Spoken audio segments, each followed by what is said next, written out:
ప్రతి శాసనసభ నియోజకవర్గంలో 5 లక్షల రూపాయలతో ఇందిరమ్మ ఇల్లు 2 గదుల ఇల్లు కార్యక్రమాన్ని లిస్టు శాంక్షన్ చేసి పనులు చేసేటువంటి కార్యక్రమం కూడా మొదలవుతుందని ఈ పిప్పిరి గ్రామ ప్రజానికం ద్వారా రాష్ట్ర ప్రజలకి తెలియజేస్తా ఉన్నాను. మిత్రులారా, ఎస్సీ ఎస్టీలు ఉంటే ఇంకొక 1 లక్ష రూపాయలు అదనంగా వారికి యాడ్ చేసి 6 లక్షల రూపాయలు కూడా ఇస్తా ఉన్నాం.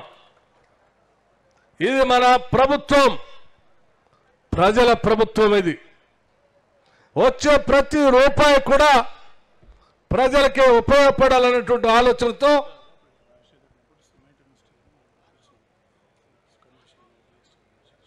వచ్చే ప్రతి రూపాయి కూడా దోబరా ఖర్చు కాకూడదనేటువంటి ఆలోచనతో ప్రతి రూపాయి కూడా అర్థవంతంగా ఖర్చు కావాలి, అది ప్రజలకే ఉపయోగపడాలి అనేటువంటి ఆలోచనతో ముందుకు పోతా ఉన్నాం.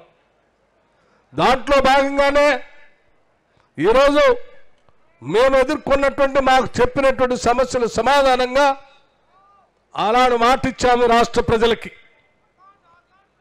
కాంగ్రెస్ ప్రభుత్వం రాగానే నిరుద్యోగ యువకులకు సంబంధించి జాబ్ క్యాలెండర్ను ప్రకటిస్తామని చెప్పాం. పబ్లిక్ సర్వీస్ కమిషన్ ప్రక్షాళన చేస్తామని చెప్పాం. చెప్పినట్టుగానే ఇప్పటికే పబ్లిక్ సర్వీస్ కమిషన్ ప్రక్షాళన చేయటమే కాదు, గ్రూప్ 1 పరీక్షల్ని ఒక్క పేపర్ కూడా లీక్ కాకుండా ఈరోజు పరీక్షలు నిర్వహించి ఈ రాష్ట్ర ప్రజలకు చూపించాం.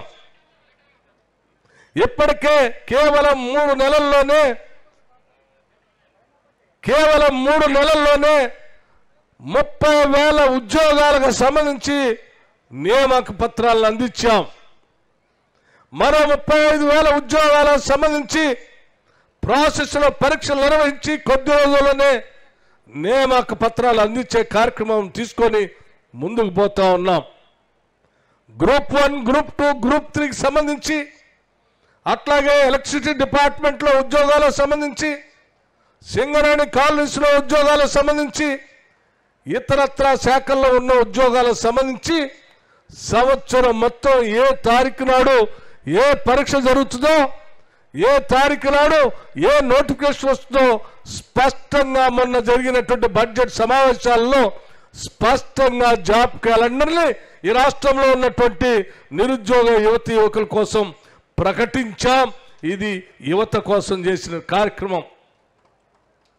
మిత్రులారా, మనం తెచ్చుకున్న రాష్ట్రం వృధాగా పోతున్నటువంటి నీటి వనరుల్ని ఒడిసి పట్టుకొని ఎండిపోతున్న మన బీడు భూములకి నీళ్లు తెచ్చుకోవడం కోసం ఈ రాష్ట్రాన్ని తెచ్చుకున్నాం. అందుకే నేను చాలా స్పష్టంగా చెప్తా ఉన్నాను. ఆనాడు మాటిచ్చి వెళ్ళాము. ఇక్కడ నుంచి నడుచుకుంటూ పోతున్నటువంటి ప్రతి సందర్భంలో నన్ను ఈ ప్రాంత ప్రజానికం అడిగారు, చిక్మాన్ ప్రాజెక్ట్ మా చిరకాల వాంఛ, దీన్ని పూర్తి చేయండి అని. కుప్పి ప్రాజెక్ట్ మా చిరకాల వాంఛ, దాన్ని మొదలు పెట్టండి, పూర్తి చేయండి అని. త్రివేణి సంగమం కావాలని అడిగారు, పులిమడుగు ఆగు ప్రాజెక్టు కావాలని అడిగారు.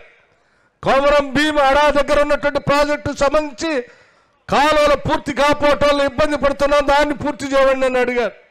శుద్ధవాగు, గొల్లవాగు, గడ్డన వాగులాంటి అనేక ప్రాజెక్టులకు సంబంధించి అరకొరకగా మిగిలిపోయినటువంటి పనులు పూర్తి చేయమని అడిగారు. మిత్రులారా, నేను పాదయాత్ర సందర్భంలో మీరు చెప్పినటువంటి ప్రతి మాటని నాకు ఇప్పటికి కూడా అవి చెవిలో వినిపిస్తూనే ఉన్నాయి. నా కళ్ళకు కనపట్టినట్టుగా దృశ్యాలు కనిపిస్తూనే ఉన్నాయి.